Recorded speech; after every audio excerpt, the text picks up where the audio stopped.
everybody. Annie Edgerton, the Wine Minx here. This is the first time we're doing this, so it's all a little bit crazy. Let me bring in Jen and Hunter. So excited to have them with us. Hi.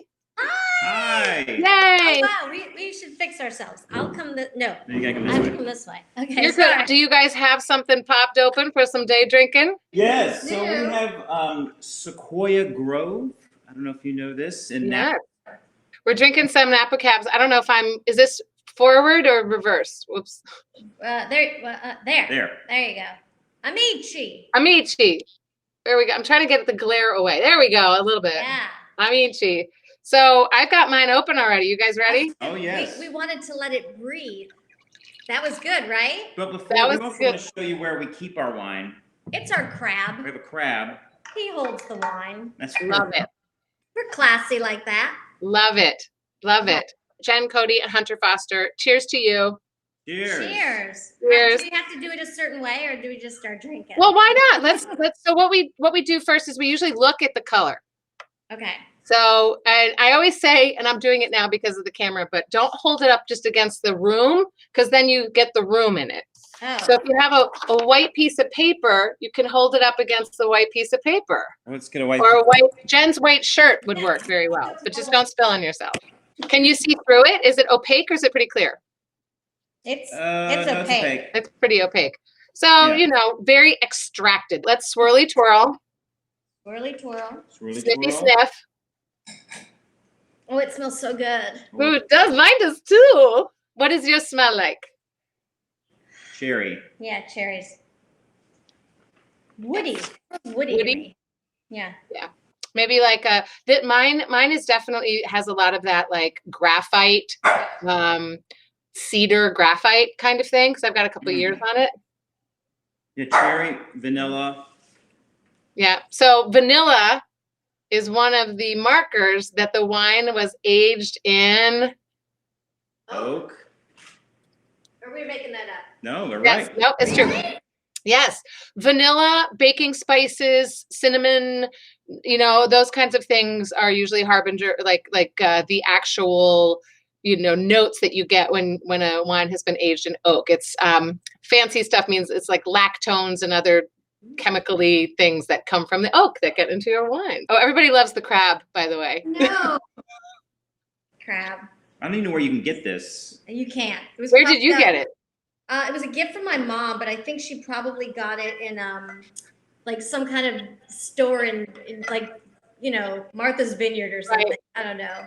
It's Yeah. perfect. Well, listen, I mean, it's already almost 3:15 and we haven't even taken a sip yet. So let's have a sip of this baby. Oh, I did. Oh, it's so good. Now, does it That's taste good. like what you thought it was going to from how it smelled? No.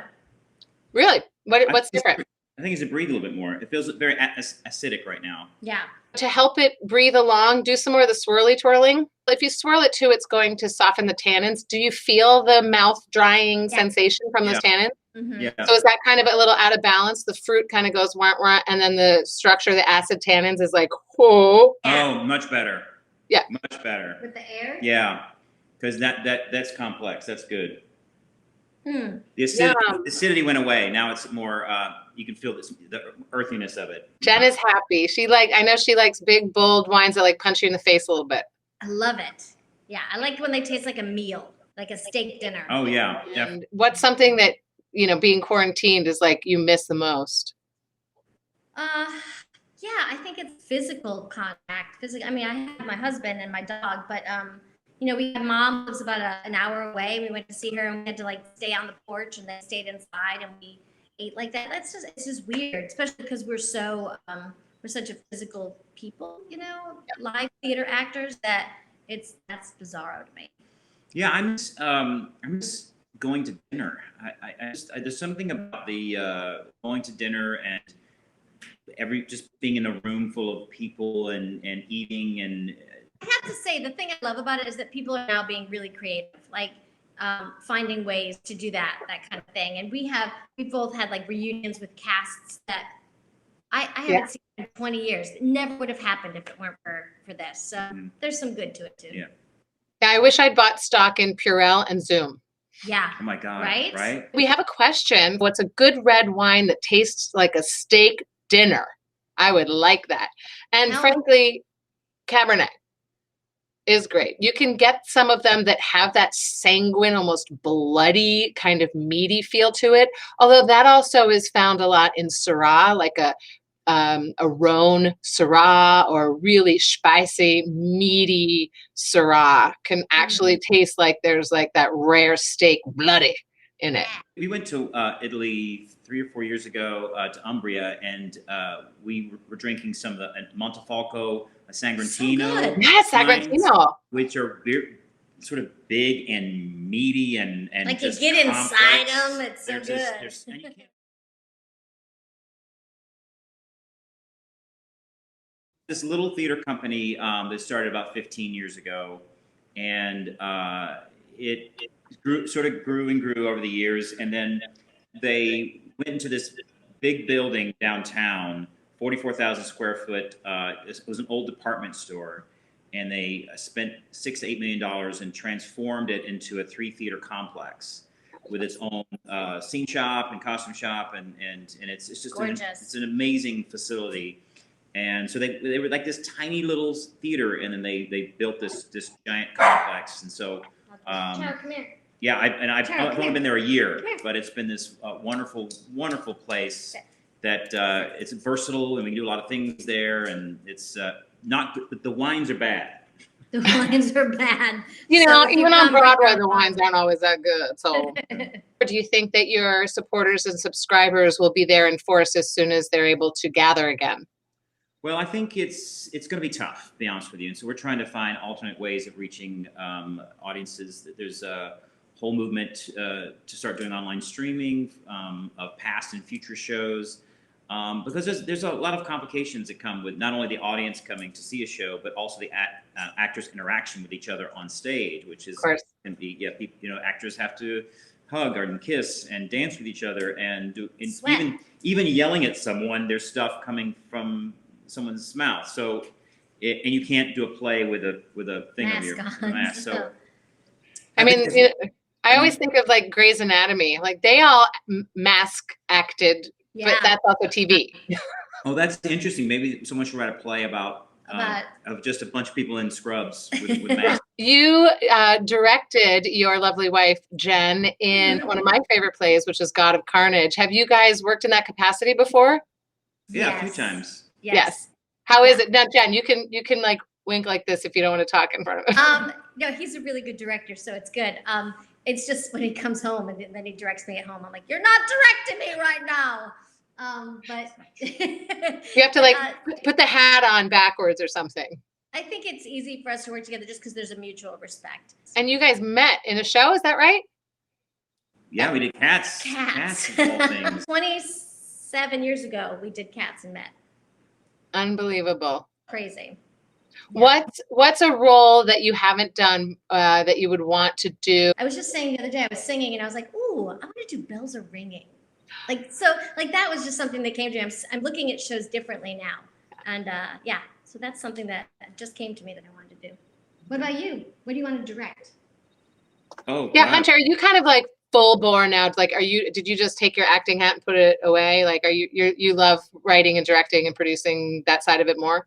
Yeah, I mean, I haven't acted in probably 3 years, and which is the longest I've probably gone in my whole life that I haven't performed, which has been okay. I would definitely do it again if the right thing came along. And we've talked about stuff at Red House that I would be a part of. Our dog is. The problem is that we have crackers, and so our dog is like obsessed. They're rosemary crackers, and she's like obsessed with rosemary crackers. Sorry. So anyway, but and she's also wondering why we're home all the time. Like she can't quite figure it out. She's like, sometimes she just looks at us and she goes, ugh, and walks in the other room. She just can't stand it. We're in the middle. We've messed up our sleep schedule. So usually dogs are psyched when you're around, no, but she's not. Not Charo.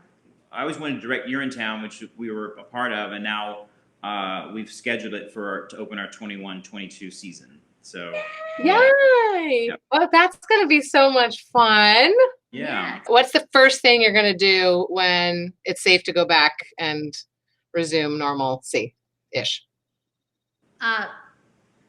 work, hopefully. I just want to do a show. No, I think go out to dinner, probably. Yeah. Go out to one of our favorite restaurants. And go support a theater. Like if there's a, the first time I can go out to a show, I just want to go, when I get out. What do you think is like a benefit that's coming out of this forced way that we're living now? Do you see benefits coming out of this that you wouldn't have thought about before? I do, actually. I think that like we have been watching theater.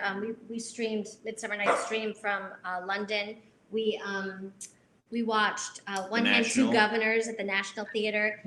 So things that we weren't able to see, we can. So I think there are some perks to it. I think we've got to figure it out because it is live theater and you can't exactly create that no matter how good you stream.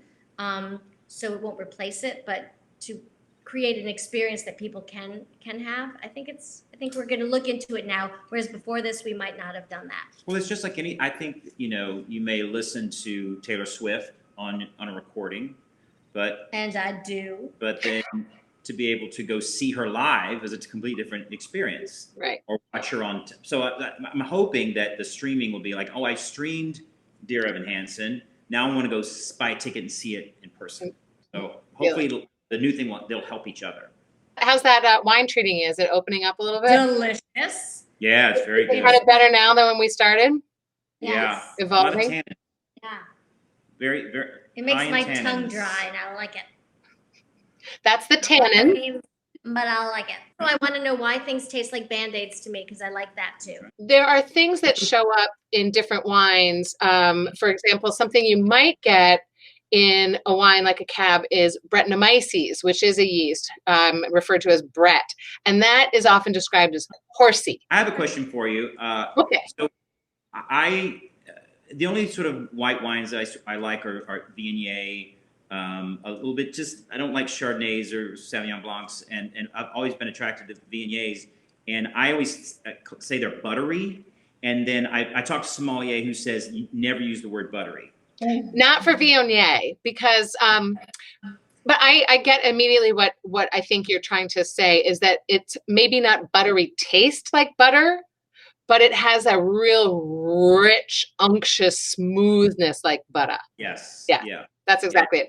Because so you have to be careful when you use descriptive words like that have a flavor associated with them, because buttery is maybe a Chardonnay because the butter popcorn oaky but oaky buttery thing comes in a big heavy duty Chardonnay. But Viognier tends to be higher alcohol. So it's got more viscosity, it's got more weight, richness. When you swirl it, it's like syrup, and syrupy. That's what I mean. It's syrupy. Right. Yeah, just a higher, bigger body. It's got bigger body. When we talk about body in wine, it's like milk, right? Skim, 1%, 2% whole cream. Viognier is closer to like the whole milk of the spectrum. Someone asked, what about if the wine tastes like envelope glue? What is that? Tommy Martinez. Tommy's probably sniffing envelope glue and drinking wine at the same time. You guys should check out his videos. He's making the most hysterical videos during quarantine. Envelope glue. I don't think I've ever had a wine that tasted like envelope glue, but I would say that especially if it doesn't blow off after some swirly twirling, then that's some kind of fault. If it's unpleasant and it doesn't go away, don't drink it. Words to live by. Yeah. I have so many people. I've actually taught classes where someone's like, oh, I don't like this wine. I don't like this wine. I'm like, okay, dump it out. And they go, no. Nobody wants to waste it. But that's the thing. There are a lot of faults in wine. There's things that are too high percentages of something that might normally be good, but it's just too much, like your Band-Aid horsey Brett. If it's too much, people don't like it, but a little bit can be good. Mm-hmm. And then there's things like cork taint, which is always bad, but people don't always know what that tastes like. Or smells like. So. I'm not sure if I want to know what cork taint tastes like.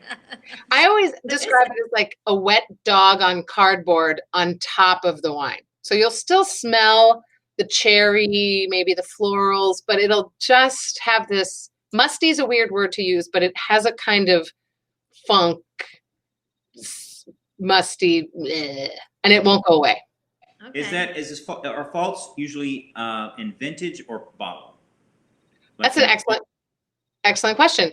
It goes by bottle, I would pretty much say. Now, if the wine has too much sulfur dioxide or something else, that might be the batch, how it was made. But so it might not be the entire vintage of that wine, only some of the bottles. But cork taint, for example, I don't have a cork here, comes from the bleaching process of making the cork, be able to use. This is real corks when you have a real cork in the bottle. And it can happen to a $10 bottle or a $10,000 bottle. And it can happen to one bottle in 10 cases or 10 bottles in one case. It doesn't discriminate. But what is the best part of your day? 5 o'clock. Yeah. We both are working right now. Hunter's doing theater stuff in his office, and then I'm doing Actors Equity stuff in my office. So many times we'll both go in the morning into our own spaces on Zoom calls all day, and then we come back together at 5 o'clock, and we're like, "Oh, how was your day?" And we open a bottle of wine. Yes. Well, here's to opening wine before 5 o'clock. Yay! Yay! The thing about Napa Cabs too is they tend to have higher alcohol. Oh, I really? can't read it, but it's probably 14.5. Yeah, this one, mine is 14.5. Ours is. It's got to be somewhere. Oh, old man. It's always in very tiny. My eyes are not good. Oh, it's 14.8. 14.6. These are high alcohol wines that we're drinking right now. Definitely. I'm sweating a little bit, especially in Florida. Drinking cabs in Florida right now. Whose idea was that? I know. When you asked me like what kind of wine I like, I'm like, oh, definitely a heavy cab. And she goes, I'm in Florida. I'm like, it's a snowstorm here, so. Yeah, snow. We had snow on the ground this morning. I know, that's so crazy. Anything else that you want to kind of leave these lovely people who spent some time with us today with? Be safe. Be safe and drink wine. I mean, this has high alcohol, so it'll probably kill more germs. That's Oh, it. true. That's true. That's a good reason to drink a lot of alcohol. Kills all Yes. the stuff. Yeah. I like to say I'm sanitizing from the inside out. That's good. I'm going to use that. You can steal it. My pleasure. Well, listen, Jen, Cody, Hunter Foster, thank you so much for especially being my guinea pig guest, my very first guest, but I'm so thrilled we got to do this. I loved sharing Napa Cabs with you. I wish we could do it in person, but I wish you both the very best with the projects you're working on and everything that'll come to you in the future. And thank you so much for coming by and day drinking with the Wine Minx. Thanks, Wine Minx. Thanks, Annie. you. Cheers. Cheers.